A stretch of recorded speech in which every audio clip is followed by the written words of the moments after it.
আমার মা বোনদের বলে যাচ্ছি, ও শ্রীরামপুরের মা বোনেরা, স্বামীকে উল্টো পাল্টা সন্দেহ করে তাবিজ করতে হবে না। আজকের একটা মারাত্মক তাবিজ শিখিয়ে যাচ্ছি। স্বামী স্ত্রী যখন ঘুমাবে একটি মাত্র লম্বা বালিশ ব্যবহার করবে।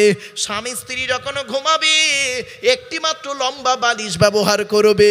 আর স্ত্রী যদি ওর মাথার লম্বা চুলটা ওই বালিশের উপরে বিছায়ে দেয়, আর স্বামী যদি স্ত্রীর চুলের উপরে মাথা রেখে ঘুমায়, ওই স্বামী ওই মুহূর্তে জীবনে কোনো দিন অন্য কোনো মেয়ের কথা ওর মনেই আসবে না।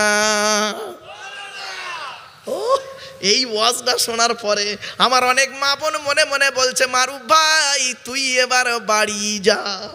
ওদের ঘরে আসতে চুল গলায় ধরিয়ে মেরো দেবো আজ।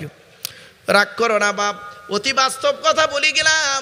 আল্লাহর নবী বলেছেন, তোমরা যেমন খাবে স্ত্রীদের তেমন খাওয়াবে। সুবহানাল্লাহ বলা গেল না? আল্লাহর নবী বলেছেন, ও পুরুষেরা, স্বামীরা শোনো, তোমরা যেমন খাবে বউদেরকে তেমন খাওয়াবে, তোমরা যেমন পরবে স্ত্রীদের তেমন পরাবে। তা বলে প্যান্ট গেঞ্জি পরাতে যাবনি, ওটা বলিনি। এরপরে নবীজি বলেছেন, এই স্বামীরা তোমরা যখন খেতে বসবে, স্বামী স্ত্রী একটা প্লেটে খেতে বসবে। স্বামী স্ত্রী যদি এক প্লেটে খাবে, আর এক প্লেটে খাবার সময় স্বামী করবে কি, সর্বপ্রথম স্ত্রীর গালে খাবার তুলে দেবে। স্বামী যদি স্ত্রীর গালে প্রথম খাবার তুলে দেয়, আল্লাহর নবী বলেছেন, সদকা করলে যে নেকি হয় স্বামীর আমলনামায় ওই নেকি আল্লাহ লিখে দেবে। বইয়ের গালে খাবার তুলে দিয়েছেন কোনো দিন? না। বিয়ের আগে 4 বছর প্রেম করেছে, একটা রেস্টুরেন্টসে গিয়ে এক প্লেট চাউমিন প্রেমিক প্রেমিকা খাচ্ছে, দেখুন 4 ঘন্টা ধরে, তাও মাল শেষ হয় না। আর বিয়ের পরে 1 বাসন ভাত 5 মিনিটে শেষ। এই মহব্বত। এই বন্ধুরা শুনে নাও, স্বামীদের বলে যাচ্ছি, নিজের বউ হলো নিম পাতা। কি বললাম? নিজের বউ হলো নিম পাতা। আচ্ছা, নিম পাতা খেলে টক লাগে না মিষ্টি লাগে? তিতা। বাহ। তো নিজের বউ হলো নিম পাতা। যত নিজের বউয়ের সঙ্গে সম্পর্ক রাখবে তত শরীরের মধ্যে ময়লা জিনিসগুলো তিতো দিয়ে শেষ হয়ে যাবে। আর পরের বউ হলো রসগোল্লা। যত সম্পর্ক রাখবে সুগার চচ্চড় করে বাড়বে। বাস্তবটাই বলে গেলাম। দীঘায় বেড়াতে যাবে, এইটা পূর্ব মেদিনীপুর তো? হ্যাঁ, দীঘায়, এটা দীঘা পূর্ব মেদিনীপুরে, তাই তো? এই দীঘায় বেড়াতে যাবে, নিজের বউ নিয়ে যাবে, অন্যের বউ নিয়ে গেলে ফেসে যাবে। নিজের বউ নিয়ে দীঘায় বেড়াতে যেও, দেখবে কোনো টেনশনই থাকবে না, বিন্দাস ঘুরবে। আর পরের বউ নিয়ে দীঘায় বেড়াতে গেলে কেমন হবে দেখুন, আমার চোখের মুখের দিকে তাকান। পরের বউ নিয়ে গেলে কেমন করবে দেখুন, খালি করছে চোরের মতো। বাবা, বাস্তব কথা বললাম। কোরআনে আল্লাহ নিজেই বলেছে, আমি বলিনি। কোরআনে আল্লাহ বলেছেন, তোমার স্ত্রীর প্রতি তুমি দায়িত্ববান হও। একজন স্বামী, ওই বিয়ে করলে স্বামী হওয়া যায় না। বয়হস্যই বয়াকার হ, বি বা হ, 3টে অক্ষরের 3টে গুণ আছে, তবেই তাকে বিয়ে করা বলে। বয়হস্যই বিবেক, যে পুরুষের জ্ঞান আছে, বিবেক আছে, বুদ্ধি আছে, সেই কেবল বিয়ে করতে পারে। পাগলের হাতে নারীর জীবন তুলে দিয়ে নষ্ট করে লাভ নেই। বয়াকারে বাহন, বাহন 2 প্রকারের, শারীরিক বহন, অর্থনৈতিক বহন। কোটি টাকার মালিক, পুরুষত্ব নেই, তোমার বিয়ে করা হলো হারাম। আর পয়সা করি নেই, ফকির, খাওয়াবার পয়সা নেই, ওনার যৌন ক্ষুধা খুব বেশি, ওর বিয়ে করা হলো নাজায়েজ। বাড়ি থেকে ভাববেন, বয়াকারে বাহন, শারীরিক বহন, অর্থনৈতিক বহন। এবার আসছি হ, হ দিয়ে হলো হৃদয়। একটা নারীর জীবনকে পুরুষ তোমার হাতে তুলে দেওয়া হচ্ছে। তুমি স্বামী যতই তাকে হৃদয় দিয়ে ভালোবাসবে, সে ততই তোমার আপন হবে। তুমি স্বামী বলে 10 দিন চোখ বাঁকিয়ে দেবে, ও সহ্য করতে না পেরে একদিন পাল্টা জবাব দিয়ে দেবে। বাড়ি থেকে একটু ভাববেন। আল্লাহ রসুল বলেছেন, তোমাদের মধ্যে উত্তম ব্যক্তি হলো ওই লোকটা, যে লোকটা হকের উপরে তার স্ত্রীদের কাছে উত্তম ব্যক্তি। আমি মুহাম্মদ সাল্লাল্লাহু আলাইহি ওয়াসাল্লাম হকের উপরে, আমি আমার স্ত্রীদের কাছে উত্তম ব্যক্তি। এজন্য স্ত্রীকে মূল্যায়ন করুন। স্ত্রীর খাওয়া দাওয়ার দায়িত্ব আপনার, স্ত্রীকে ভালোবাসার দায়িত্ব আপনার। আপনি স্ত্রীকে গালি দিয়েছেন, আল্লাহর নবী বলেছেন, কোনো স্বামী যদি তার স্ত্রীর পিতামাতার গালি দেয়, হারাম হারাম হারাম। বইয়ের বাম্মার কবর দিয়েছেন গালাগালি, হিসেব করে দেখবেন। ঈদের দিনে ঈদের দিনে সিমাই করতে একটু দেরি হয়েছে, পায়েস করতে একটু দেরি হয়েছে, রান্না করতে একটু লেট হয়েছে। ঈদের দিনে তুমি করেছো কি, মেয়েটার গালাগালি দিয়ে ওর মরা বাম্মার কবর থেকে তুলে এনে উনি ভালো জামা কাপড় পরে আতর সুরমা মেখে মসজিদে ঈদের নামাজ পড়তে গেছে। ইমাম সাহেবের বুকে বুকে মিলছে, আল্লাহ বলছে তোর ঈদের নামাজই কবুল হবে না। বাড়ি থেকে ভাববেন সব। নিজের বাপের প্রতি গুরুত্ব দিন, মায়ের প্রতি গুরুত্ব দিন। নবীজি বলেছেন এক মুসলমান অপর মুসলমানের ভাই, সুতরাং একে অপরের সঙ্গে দ্বন্দ্ব করো না। নবীজি বলেছেন 3 দিনের বেশি কোনো মুসলমানের সঙ্গে যদি কথা না বলে ও মুসলমানই নয়। 3 দিন তো দূরের কথা, 30 বছরের কথা নেই। জমি জায়গা নিয়ে ঝগড়া হয়েছে, এও হাজি সাহেব এও হাজি সাহেব, কুরবানির গোস্ত দিলে এ ফিরিয়ে দেয়, ও আবার বলে আমরা মুসলমান। কিছু বুঝতে পারছেন আমার ওয়াজ? বাড়ি থেকে ভাববেন। বাবা, জীবনে কোনো দিন মুনাফিকি করতে যাবেন না। মুনাফিকের নিদর্শন কি? কারা মুনাফিক শুনে নিন, রাগ করবেন না বাবা কেউ। মুনাফিক কারা শুনে নিন, যাদের মধ্যে এই জিনিসগুলো পাবেন সেই লোকটা হলো মুনাফিক। 1 নাম্বার নবী বললেন ইজা হাদ্দাসা কাযাবা, কথায় কথায় যে লোকটা মিথ্যা কথা বলে ওই লোকটা হলো মুনাফিক। কথায় কথায় মিথ্যা কথা বলে, সে গ্রামের প্রধান, উপপ্রধান, এমএলএ, এমপি, এসডিও, বিডিও, থানার বড়বাবু, কোর্টের উকিল, হাকিম, মোক্তার, মোল্লা, মুনি সাহেব, পীর সাহেব, দরবেশ সাহেব, মামি সাহেব, মুফতি সাহেব, টোটোওয়ালা, লরিওয়ালা, যেই পারে হোক, কথায় কথায় যে লোকটা মিথ্যা কথা বলবে জানবেন ও লোকটা মুনাফিক। খবরদার ওর সঙ্গে মিশবেন না, সরে আসবেন। 2 নাম্বার হলো ওয়াদা করলে খেলাপ করবে, ওয়াদা করলে খেলাপ করবে। 3 নাম্বার হলো আমানতের খেয়ানত করবে। আমানতের 5টা ভাগ আছে। ব্যক্তি আমানত, বস্তু আমানত, জায়গা আমানত, টাকা আমানত, কথা আমানত। খালি আমানত মানে খালি অন্য কিছু ভাববেন না। আমানতের 5টা ভাগ। ব্যক্তি আমানত, একটা বলে দিই, টাকা আমানত। আমি কিছু টাকা এই লোকটাকে দিলাম যে ভাই এটা রেখে দেন, আমি পরে নেব। উনি করলো কি, টাকাটা নষ্ট করে দিল, আমানতের খেয়ানত করলো, মুনাফিক। আমি কিছু একটা বস্তু ওনাকে দিলাম, বললাম ভাই বস্তুটা রেখে দিন পরে নেব, উনি বস্তুটা নষ্ট করে দিল, আমানতের খেয়ানত করলো। তাহলে টাকা আমানত, বস্তু আমানত। এবার আসছি জায়গা আমানত। আমি কিছু জায়গা ওনার কাছে রাখলাম, ভাই আপনি রাখুন, আমি 2 বছর পরে ছাড়িয়ে নেব। উনি করলো কি, জোর করে বর্গা রেকর্ড করে নিয়ে লাঠির বল পাঠির বল দেখিয়ে নিয়ে নিল, আমানতের খেয়ানত করলো। এবার আসছি কথা আমানত।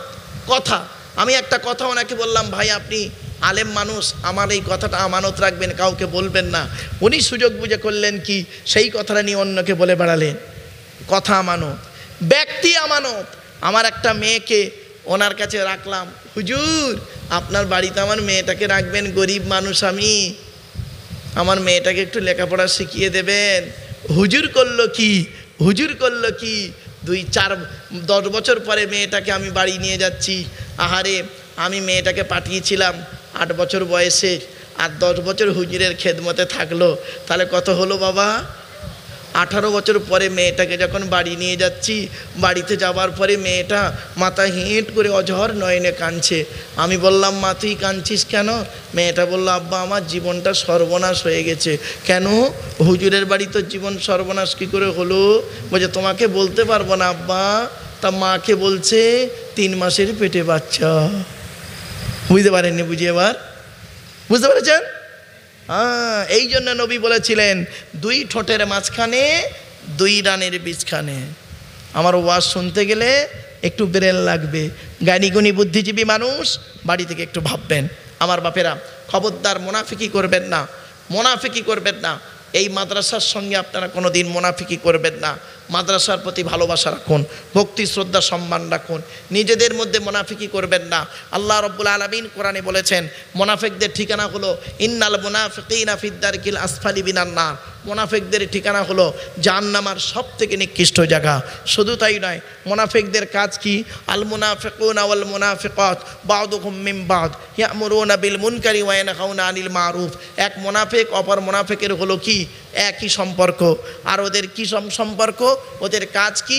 ভালো কাজে বাধা দেওয়া। অনেক মুনাফিক আছে দেখবেন, ভালো কাজে বাধা দেয় আর খারাপ কাজে আদেশ করে। আপনি জলসা দেবেন, আপনার কানে কানে কামড়াবে। জলসা দিয়ে কি হবে? ফালতু খালি কামা খায়। তা আপনি বললেন সত্যি তো, তাই তো। আর যদি আপনি একটা ড্যান্স হাঙ্গামা দেবেন, দিলে দেখবেন হ্যাঁ হ্যাঁ হ্যাঁ ঠিক আছে, এটা সামাজিক অনুষ্ঠান, এটা দেওয়া দরকার। এটা হলো মুনাফিকের চিহ্ন বাবা, বাস্তব কথা বলছি। ভালো কাজে লোক আসে কম, এজন্য আপনারা যে এসেছেন অনুরোধ, আপনাদেরকে ধন্যবাদ দিলাম। বাপেরা আসুন একটু নবীর সামনে দাঁড়িয়ে একটু সালাত ও সালাম পাঠ করবো। ইয়া নবী,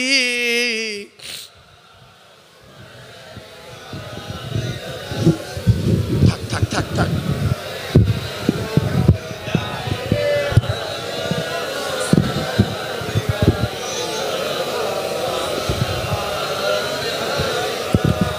সকলে একটু আগে আগে আসেন বাবারা, বাবারা একটু আগে আগে আসেন না বাবা। আলহামদুলিল্লাহ এত মানুষ যে আখেরি মোনাজাতে থাকবেন, একেবারে এই রাত 2টোর পরে আমি উঠেছি, রাত 2টোয় উঠেছি আর 4টে বেজে গেল বাবা।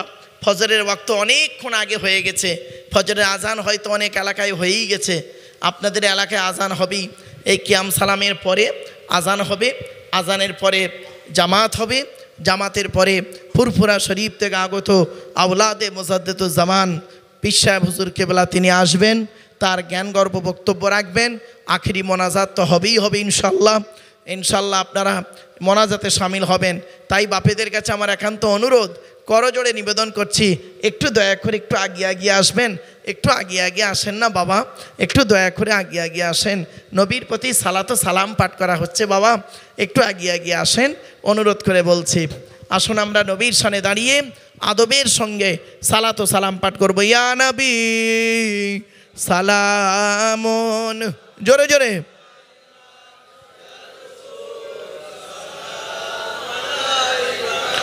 ইয়া হাবিব সালামুন,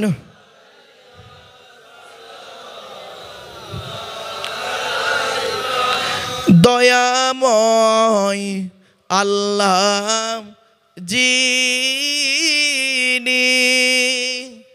কি নিয়ামত পাঠালেন তিনি, চিনিল না মক্কাবাসিনী,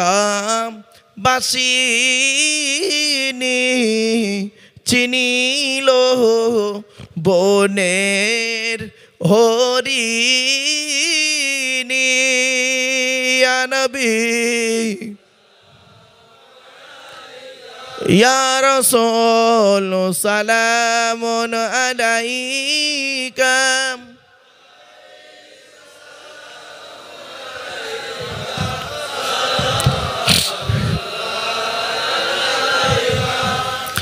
নবীজির আব্বা আবদুল্লাহ, নবীজির আম্মা আমিনা, নবীজির দুদুমা হালিমা, নবীজির রওজা মদিনা। ইয়া নবী সালামুন আলাইকা, ইয়া রাসূল সালামুন আলাইকা।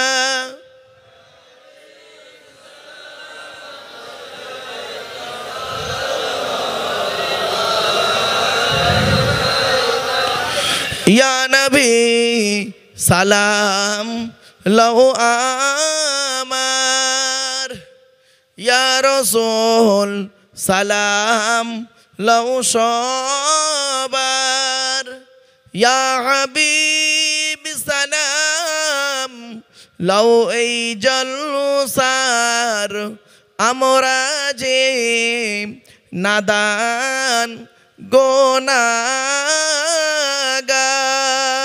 ইয়া নবী সালামুন আলাইকা, ইয়া রাসূল সালামুন আলাইকা, ইয়া হাবিব সালামুন আলাইকা, সালাওয়াতুল্লাহ আলাইকা।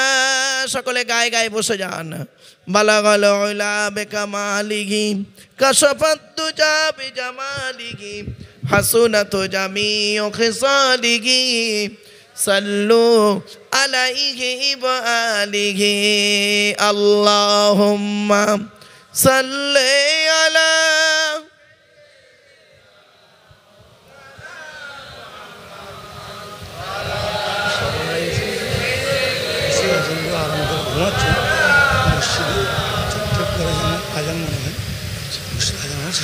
আমার বাপেরা এবারে 4টে বেজে গেছে, আজান হবে আর 2-5 মিনিটের মধ্যেই। আজান হলেই ছেড়ে দেবো ইনশাল্লাহ। তার আগে 2-1টা কথা আপনাদের বলি, শোনেন। একটা সহজ সরল কথা বলছি, এতক্ষণ কথার একটা সারাংশ দিয়ে দিচ্ছি। আচ্ছা বাপেরা, আপনারা এই প্লাস্টিকের উপরে বসে আছেন তো?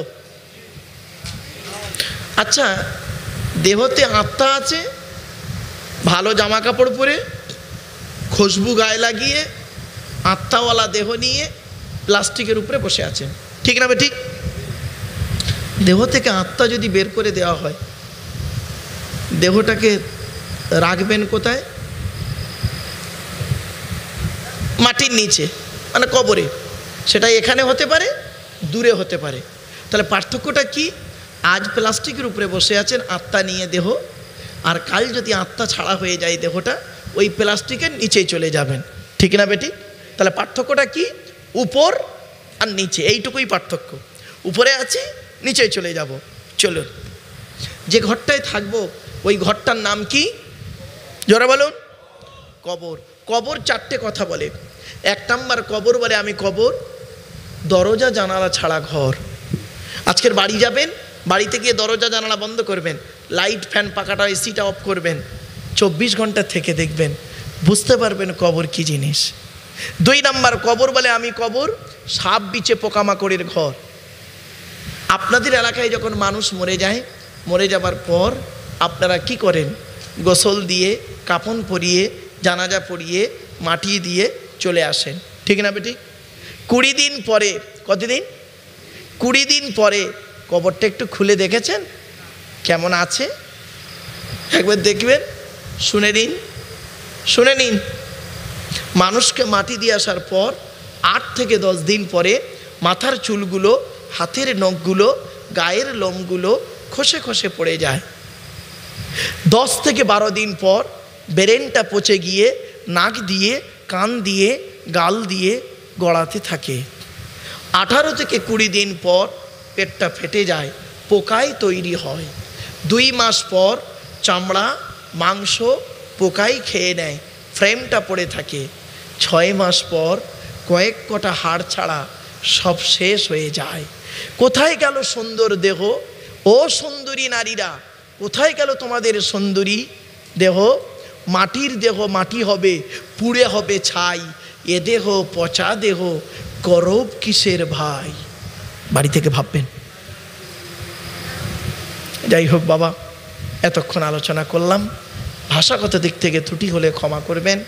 সকলে আজান হচ্ছে, ওযু করে আসবেন, নামাজ পড়ি। হুজুর কেবলা এসে গেছেন, নামাজের পরই হুজুর কেবলা উঠবেন, একবার তাকবীর দেন।